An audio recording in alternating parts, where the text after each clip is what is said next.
요셉의 이야기는 창세기 37장부터 시작이 됩니다. 38장에 유다의 이야기가 나오면서 잠시 멈췄다가 오늘 39장부터 요셉의 이야기가 다시 시작이 되고 있습니다. 우리가 잘 알고 있는 대로 요셉은 아버지 야곱에게 다른 형들에 비해서 더 특별한 사랑을 많이 받고 있었습니다. 형들에게 주어지지 않은 채색 옷이 이 요셉에게 주어졌습니다. 이런 아버지의 사랑을 독차지하다 보니까 형들로부터 시기와 질투를 받는 것은 당연한 모습이 되었습니다. 요셉을 죽이고자 하는 형들의 사전 모의가 있었는가라고 하는 것은 성경이 말씀하고 있지 않기 때문에 우리가 알지 못하지만, 그러나 요셉이 아버지의 명을 따라 도단의 형을 찾으러 갔을 때에 이 형들의 요셉을 죽이고자 하는 모의는 치밀하게 시작이 됩니다. 창세기 37장 19절과 20절에 보면 요셉을 죽이고자 하는 그 형들의 대화 속에 그들의 살 의가 얼마나 구체적이며 또 잔인하고 비열하게 드러나는가를 분명하게 볼 수 있습니다. 꿈을 꾸는 자가 오는다다. 그를 죽여 구덩이에 던지고 악한 짐승이 그를 잡아먹었다고 이야기하자. 그리고 그의 꿈이 어떻게 되는지를 우리가 보자. 이렇게 이야기를 합니다. 형들의 이 모의는 계획대로 실행되는 듯 했지만 르우벤의 개입으로 요셉이 죽지 않고, 그러나 노예로 팔리는 자리에 처하게 됩니다. 요셉은 이스마엘 상인들 손에 이끌려서 애굽으로 내려가게 되고, 거기에서 보디발 친위대장 집에 노예로 들어가게 됩니다. 그리고 이어지는 창세기 39장 2절의 말씀이 요셉이 형통한 자가 되었다라고 하는 평을 내리고 있습니다. 요셉이 지금 어떤 상황과 정황 속에서 그가 충분히 겪을 수 있는 비탄과 고통이 무엇인지를 보고 있는 우리로서는 요셉이 형통한 자가 되었다라고 하는 이 말씀을 받아들이고 이해하기에 난처하고 난감한 부분들이 많이 있습니다. 우리가 볼 때 그의 생애는 불행한 것이지 형통하게 되어가는 모습은 분명 아니었습니다. 그에게 일어난 일들이 모두 다 고통스러운 일들이라는 것을 우리가 잘 알고 있습니다. 동생을 노예로 팔아먹은 형들에 대한 분노가 고통이고, 또 노예로 팔려갔기 때문에 더 이상 아버지의 사랑을 받을 수 없다는 것, 또 그가 거하였던 집으로부터 분리된다라고 하는 것 자체가 그에게 크나큰 고통이 될 수 있고, 또 자유로이 살았던 한 사람이 이제는 노예의 신분으로 전락하여서 하루아침에 자기의 생애가 어떠할지를 모르는 불분명한, 그리고 불투명한 생애 속으로 던져진 그 두려움이 고통으로 점철되고 있습니다. 이러한 요셉을 왜 성경은 형통한 자가 되어 간다라고 이야기를 하고 있을까 궁금합니다. 뒤에 가면 요셉이 형통하다는 말씀이 한 군데 더 나옵니다. 그때는 요셉이 어디에 있었는가 하면 감옥에 갇혀 있는데 그가 또 형통하다는 말씀이 나오고 있습니다. 친위대장 보디발의 아내가 이 요셉을 유혹합니다. 잠자리를 같이 하자라고 하는 이 유혹 앞에 요셉은 내가 하나님 앞에서 큰 악을 행할 수 없다라고 하는 그 마음을 지키고 이를 거부합니다. 이러한 거절과 거부가 빌미가 되어서 오히려 오해와 모함을 받고 감옥에 갇히게 됩니다. 요셉으로서는 억울할 수밖에 없습니다. 내가 하나님 앞에서 큰 악을 행하기 어려워. 큰 죄를 범하면 안 되겠기에 그렇게 다가오는 죄의 시험과 유혹들을 막아냈다고 한다면 공의로우시고 정의로우신 하나님이 칭찬해 주시고 상을 주셔야 마땅한데 오히려 오해받고 모함받는 그 정황을 그대로 내버려 두셔서 감옥에 갇히게 되는 것, 이것은 이해할 수 없고 용납할 수 없고 그리고 억울할 수밖에 없다라고 하는 심정이 이 요셉에게 있었을 것입니다. 그러나 성경은 끈질기게 그리고 고집스럽게 요셉이 형통한 자가 되었다라는 이야기를 멈추지 않고 있습니다. 형통이라고 하는 이 이야기를 하면서 공통적으로 붙어 나오는 말씀이 있습니다. 그것은 하나님께서 함께 하신다라고 하는 내용입니다. 창세기 39장 2절에 보시면 노예로 팔렸을 때인데 여호와께서 요셉과 함께 하심으로 그가 형통한 자가 되어 라고 말씀을 하고, 같은 창세기 39장 22절에 보면 감옥에 있을 때인데 여호와께서 그를 범사에 형통하게 하셨더라 이렇게 이야기를 하고 있습니다. 성경 말씀은 우리가 생각하는 것과는 다른 시각에서 이 내용을 바라보고 있기 때문에 우리와 다른 말씀이 나오고 있습니다. 성경은 노예로 팔려 누구 수하에 있고 또 거기에서 어떠한 일을 겪고 있는 것, 또는 누명을 쓰고 오해와 모함을 받아서 감옥에 갇혀서 억울한 일을 당하고 있는 그런 정황보다 그의 전 생애에 대한 평가, 그가 지금 하나님과 어떠한 자리에 있는가 라고 하는 것에 더 주목하고 있습니다. 하나님께서 그 생애를 붙들고 계시고 그의 생애를 주목하고 계시고 하나님이 그 생애 속에서 작정하고 목적하신 뜻들을 이루어내시는 그 큰 틀 안에, 그 안에 담겨져 있는 정황이나 상황은 이 하나님이 목적하신 큰 틀을 깨지 못하기 때문에 하나님은 자신 있게 요셉의 생애에 대하여서 형통하다는 말씀을 하실 수 있는 것입니다. 다시 말하면 요셉은 하나님에게서 외면받는 것도 아니고 버려진 것도 아니고 잊혀진 존재도 아니라는 것입니다. 하나님은 분명하게 그의 눈을 요셉의 생애에 고정하고 계시고, 그리고 요셉의 생애 속에 이루시고자 하시는 그 목적들, 그 수많은 뜻들을 이루어내시기 위하여서 하나님이 작정하신 대로 섭리의 역사 속으로 이끌어 가신다는 것입니다. 한 인생이 하나님의 작정과 섭리 안에서 그 하나님이 이루실 일에 의하여 인도함을 받고 있다라고 하는 것은 성경이 말씀하는 대로 그가 형통하다는 그 말을 들을 수 있는 인생이 되는 것입니다. 우리가 자기의 생애를 평가할 때에 내 생애는 이러이러하다라고 하는 평가를 하게 됩니다. 그러한 판단을 하게 됩니다.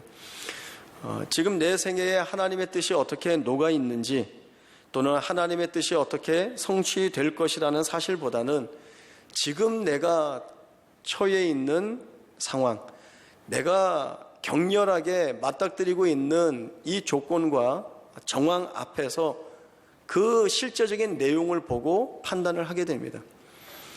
우리가 세상 안에서 살고 있으면서 세상 안에서 우리가 경험하고 또 느꼈던 일들, 그 안에서 경험하고 배웠던 내용들이 있습니다. 그리고 세상이 가지고 있는 어떤 기준이 있고 절차가 있고 또 순리적인 면이 있습니다. 그러한 것들이 어떤 것인가 하면 세상에서 살아가다 보면 이러이러한 일을 겪는데 그 일들은 결국 결론이 이러한 모양으로 밖에는 끝나지 않더라라고 하는 경험들을 가지고 있습니다. 그래서 불리한 조건이나 열악한 상황이나 내가 아무것도 할 수 없는 정황 속에 매여 있다라고 한다면 거기에서 드러날 것은 암울함이고 근심이고 낙심이고 절망이라는 것밖에는 드러날 수 없다라고 하는 것이죠. 거기에서 하나님이 바꾸어 내시고 하나님이 변경하여서 이루실 일들을 기대할 힘이라고 하는 것은 없는 것입니다. 그러면 거기는 토해져 나오는 비명 외에는 남아있을 것이 없게 됩니다. 그러나 하나님의 생각은 다릅니다. 하나님은 공포스럽고 두려워할 수밖에 없고 비명을 지를 수밖에 없는 그 자리라 할지라도 하나님이 이루실 목적의 한 여정으로 삼으시는 부분이라고 한다면 그 부분까지도 하나님이 나를 위하여 쓰시는 시간이고 정황이고 내용이라는 것을 놓쳐서는 안 됩니다. 이스라엘 백성들이 출애굽한 후에 시내산에 가서 하나님의 말씀을 받습니다. 그리고 거기에서 성막을 봉헌한 후에 하나님의 가나안 땅을 주시겠다 약속하셨으니 그 땅을 취하기 위하여 가데스바네아라고 하는 곳으로 올라가게 됩니다. 하나님이 이미 약속을 주셨습니다. 너희는 올라가서 이 땅을 취하라. 너희가 얻을 수 있다라고 하는 것이죠. 그리고 이 전쟁은 너희가 하는 전쟁이 아니라 내가 하는 전쟁이기 때문에 내가 너희 앞서 올라가서 너희의 적들을 무찔러내고 이 땅을 너희가 취할 수 있도록 하겠다라고 하는 이 분명한 약속을 이미 주셨습니다. 이스라엘 백성들이 바라보아야 할 것은 하나님이 주신 이 약속입니다. 그러나 이들이 그 땅이 어떠한지 돌아보길 원하여서 정탐꾼을 보내게 됩니다. 우리가 잘 알고 있는 대로 40일 동안 정탐을 하고 돌아온 그 정탐꾼들의 보고를 백성들 앞에서 하게 되는데 이 정탐꾼이 그 땅을 악평합니다. 그 땅은 정말 기름지고 좋은 땅이다. 그러나 그 땅은 우리가 올라가서 얻을 수 없다. 거기에 거하고 있는 아낙 자손이 우리보다 훨씬 기골이 장대하고 그들이 거하고 있는 서금이나 요새나 이 모든 것들이 너무나 견고하고 높아서 우리가 그들을 무찔러내고 그들을 정복하고 그 땅을 우리가 얻을 수 없다라고는 이야기를 하게 됩니다. 이들의 보고에는 하나님이 주신 약속의 말씀이 빠져 있습니다. 그리고 더 나아가서 이들의 보고에는 하나님이 배제되어 있는 겁니다. 이들의 이러한 보고를 들은 이스라엘 백성들의 반응은 실로 악했습니다. 이 이스라엘 백성들도 하나님이 주신 말씀, 그 하나님을 잊어버리고 그 보고를 그대로 받아들이면서 그들이 한 이야기는 우리가 차라리 애굽이나 이 광야에서 죽는 것이 훨씬 좋을 뻔하였다라고 하는 이야기를 하게 됩니다. 하나님은 이들의 불순종에 대하여서 심판하십니다. 하나님의 심판은 말 그대로 살벌합니다. 이스라엘이 나를 향하여 원망하는 그 원망을 내가 들었다 말씀하십니다. 하나님이 들으신 이스라엘 백성들의 말은 차라리 이 광야에서 죽는 것이 훨씬 좋겠다라는 것이었습니다. 하나님은 내 귀에 들린 대로 너희가 말한 대로 하겠다 말씀하셨습니다. 그리하여서 광야에서의 40년은 하나님을 원망한 자들이 받았던 심판이 행해지는 시간입니다. 다시 말하면 불순종한 이스라엘 백성들이 다 죽기까지 하나님이 기다리신 심판의 시간이라고 저희가 볼 수 있습니다. 그런데 신명기 8장에 가면 이 광야의 의미가 심판만이 아닌 것을 우리에게 말씀합니다. 광야는 민수기 14장에서 본 것처럼 살벌한 심판으로 주어진 것이지만 하나님이 그 심판 안에 담아놓으신 뜻, 또 그 심판으로 인하여 주어지는 유익이 있다라고 하는 말씀을 이 신명기 8장에서 해주고 계십니다. 40년 동안 너희가 광야 생활을 하는 것은 너를 낮추시며 너를 시험하시고 또 내 마음이 하나님의 말씀에 순종하는지 순종하지 않는지를 알려 하시려는 시간으로 삼고 계시는 것을 말씀합니다. 뿐만 아니라 내 조상들도 알지 못하던 만나를 먹이신 것은 사람이 떡으로만 사는 것이 아니라 하나님의 입에서 나오는 말씀으로 산다는 것, 그것은 다시 말해서 너희가 하나님이 배제된 가운데에서 생각하고 결정하는 모든 것들, 너희가 손으로 쥐고 있는, 그래서 힘으로 삼고 능력으로 삼고 권세로 삼는 모든 것들로 너희의 생애가 이끌림 받는 것이 아니라 하나님에게서 나오는 그 말씀, 하나님이 목적하시는, 하나님이 정하시는, 그래서 하나님이 인도하시는 대로 순종하여 가는 것이 너희 생애의 가장 큰 복인 것을 말씀해 주고 계시는 것입니다. 거칠고 척박한 광야로서 심판의 현장으로 주어졌다면 거기에 하나님이 함께 계심으로 인하여서 은혜가 덧입혀지고 있음을 분명하게 보여주시고 있습니다. 그 증거가 바로 조상들이 알지 못하던 만나, 하늘로부터 내려지는 만나, 하나님께서 허락해 주시는 만나, 이것으로 인하여서 생명이 공급받고 40년 동안에 너희의 의복이 헤어지지 아니하고 너희의 발이 부르트지 않음이 바로 이 심판의 현장에 하나님께서 사랑과 은혜라고 하는, 또 하나님이 목적하시는 그 내용을 가지고 너희 가운데 찾아와 계시다라고 하는 증언이 됨을 말씀해 주시고 있습니다. 광야는 이스라엘로 하여금 하나님이 약속하신 아름다운 땅으로 이르게 하시는 여정으로 삼고 계시는 것을 보게 됩니다. 그 땅은 거칩니다. 그 땅은 마실 물과 먹을 것이 없는 땅이기도 합니다. 그 땅에는 어떤 소망을 가질 만한 내용들이 분명하게 없습니다.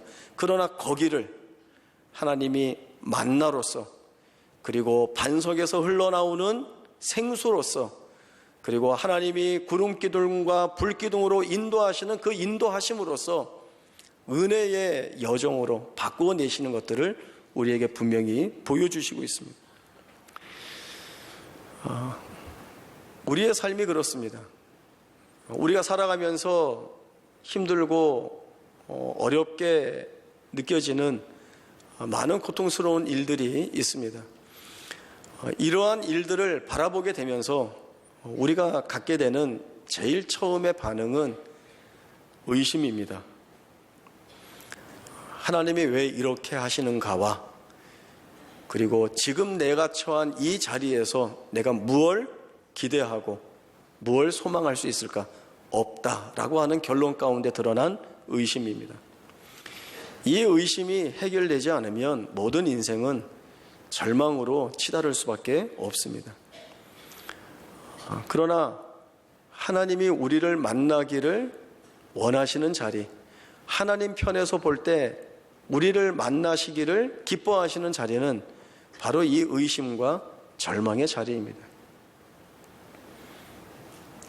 전쟁을 하는 군인이 자기 손에 무기가 들려 있으면 절대 항복하지 않습니다. 무기가 있는데 왜 항복합니까? 끝까지 싸우죠. 그러나 군인이 백기를 들고 항복하고 나오는 것은 자기 손에 무기가 없을 때입니다. 우리가 내 삶에서 맞닥뜨리게 되는 그 힘들고 어려운 삶의 현장에서 내가 풀어보려고 하고, 내가 해결하려고 하고, 내가 벗어나려고 하는 조건들과 힘을 내가 드러내려고 하면 나는 내 손을 놓지 않습니다. 내가 붙잡습니다. 그러나 이것을 붙잡고 있는 이상 하나님께서 일하시고 역사하시는 것에 대한 기대와 소망은 가질 수가 없습니다. 하나님이 철저히 의심하는 자리로, 그리고 철저히 절망하는 자리로 우리를 밀어넣습니다. 거기에서 우리가 내가 아무것도 할 수 없다는 것을 보게 하십니다. 그리고 거기에서 하나님이 보여주시는 내용들, 나는 전혀 생각할 수 없었고, 나는 전혀 이런 일이 이루어질 것이라고 상상할 수 없었던 일들을 하나님이 드러내 보여주심으로 인하여서 가장 사소하고 가장 작은 것에서부터 시작하여 그러한 일들을 드러내 보여주심으로 인하여서 우리가 갖는 영적인 경험, 이것이 세상의 능력이나 힘이 아니라 하나님이 풀어내시고 인도하실 때에 드러나는 정말 기적 같은 일들, 그 일들이 하나님에게서 이루어지고 있다라고 하는 것을 보게 하십니다. 그러한 경험들이 우리로 하여금 앞으로 살아나가면서 계속 만나게 되는 그 어려운 일들 가운데에서 하나님이 이 부분을 또 어떻게 풀어내실까? 여기에서 나로 하여금 또 어떤 소망을 마음속에 품게 하실까라고 하는 기대를 갖게 됩니다. 기적이라고 하는 것은 세상 사람들 말대로 일어나기 어려운 일들이고 또 정말 놀라운 일들입니다. 성경에 있는 모든 말씀은 기적을 말씀하고 있습니다. 왜냐하면 우리가 이루는 일들이 아니기 때문에 그렇습니다.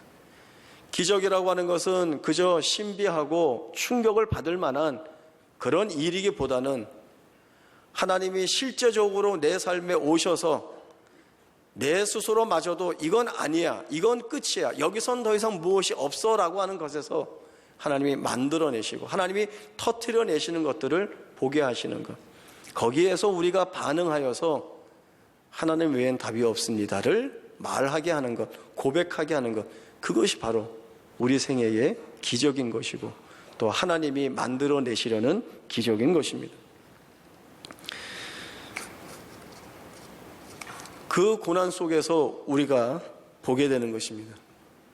하나님이 가지고 계신 뜻이 무엇인지 보게 되는 것입니다. 하나님이 나를 형통한 자가 되게 하기 위하여서 이 광야로 나를 밀어내셨고, 그리고 이 광야에서 내가 사람이 떡으로만 사는 것이 아니요 하나님의 입에서 나오는 모든 말씀으로 산다라고 하는 고백을 하게 하심으로 인하여서 결국 하나님이 나를 형통한 자 되게 하신 것을 보게 하는 것입니다. 거기에서 우리의 진정한 감사의 고백이 나오게 되는 것이고, 그 감사의 고백이 나를 이 하나님 앞에 바로 세운다는 것을 기억해야 합니다. 고난 속에 있을 때에 하나님이 우리를 주목하고 계십니다. 그리고 그 주목하신 하나님의 일하심이 우리로 하여금 세상의 두려움 앞에 맞서게 하십니다. 고난 속에 있는 나를 하나님이 책임지고 계시다는 것, 그 어떠한 말도 안 되는 상황과 형편 속에서도 하나님이 실패치 않고 나를 위하여 일하고 계신다는 것으로 인하여서 우리로 하여금 굳건한 믿음을 갖게 하십니다. 우리의 기도는 하나님 고난을 멀리 떨어뜨려 놓아 주십시오 라는 것보다는 하나님을 만나는 자리라고 한다면, 고난이 있게 해달라는 기도가 힘들고 어렵겠지만 고난 속에서 하나님을 기쁜 마음으로 그리고 제대로 만날 수 있게 해달라는 기도가 우리의 기도가 되어야 할 것입니다. 성경이 이를 증명합니다. 아브라함도, 욥도, 야곱도, 요셉도, 다윗도, 그리고 수많은 믿음의 사람들을 하나님은 이 고난 속에서 키워내셨습니다. 요셉은 만만치 않은 인생을 살았고 비참해 보이는 인생을 살았습니다. 노예로 팔렸고 감옥에 갇혔고 그 감옥에서 오랜 세월을 보내게 됩니다. 어느 누구도 이 요셉을 기억하지 않고 있는 것처럼 보였습니다. 이제 요셉이 죽은 줄 알은 아버지도 요셉을 잊었고, 또 노예로 팔았으니 이제 어떻게 될지 모른다라고 하는 형들에게서도 잊혀져 있습니다. 노예였지만 총애했던 보디발 장군에게서도 잊었고, 또 은혜를 끼쳐 주었던 떡 맡은 관원장이 분명히 내가 너를 기억하겠다라고 약속했지만 그도 요셉을 잊었습니다. 요셉을 유일하게 잊지 않으신 분은 하나님 외에는 없었습니다. 그 하나님이 요셉을 기억하셨고 그 하나님의 인도하심이 요셉의 전 생애 속에 낱낱이 녹아들어가 계셨던 것입니다. 지금 내가 무엇을 할 수 없어서 가장 고통스러운 자리에 있다고 한다면 상대적으로 하나님이 내 곁에 가장 가까이 와 계시다는 것을 보시기 바랍니다. 하나님의 가장 가까이 와 계십니다. 우리의 눈을 돌려서 그 하나님이 주시는 말씀, 그 하나님이 일하실 역사에 대한 믿음을 가지고 그 앞에 무릎 꿇는다면 하나님은 우리가 생각했던 것보다 더 크게, 요셉이 형들 앞에서 이 고백을 합니다. 당신들이 나를 이리로 보낸 것이 아니라 하나님이 하신 것입니다. 사실은 형들 멱살 붙잡고 내가 이제 너희를 아주 입에 단내 나도록 괴롭히겠다, 그렇게 원수를 갖고 싶은 마음이 컸을 텐데 요셉은 알았습니다. 그 고난이 있고 그 고통이 있고 정말 영혼이 쪼개질 것 같은 그 암울하고 처절한 자리, 그 모두가 하나님이 일하시는 자리였다는 것, 하나님이 이루실 일을 위하여서 역사하고 계시는 여정으로 삼고 계셨다는 것을 보았기 때문에 형들에게 화살을 돌리는 것이 아니라 하나님이 일하셨습니다 라고 하는 그 귀한 고백을 토해내고 있습니다.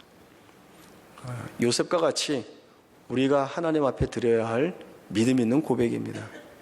하나님이 내 생애 속에 찾아오셔서 무엇을 이루시기 위하여 일하고 계시는가를 분명히 살펴보시고 그 하나님의 일하심 앞에 믿음 있는 모습으로 반응하여서 요셉이 당신들이 나를 이리로 보낸 것이 아니라 하나님이 하셨습니다 라고 하는 그 동일한 고백을 우리가 드러낼 수 있는 오늘의 말씀이 될 수 있기를 바랍니다.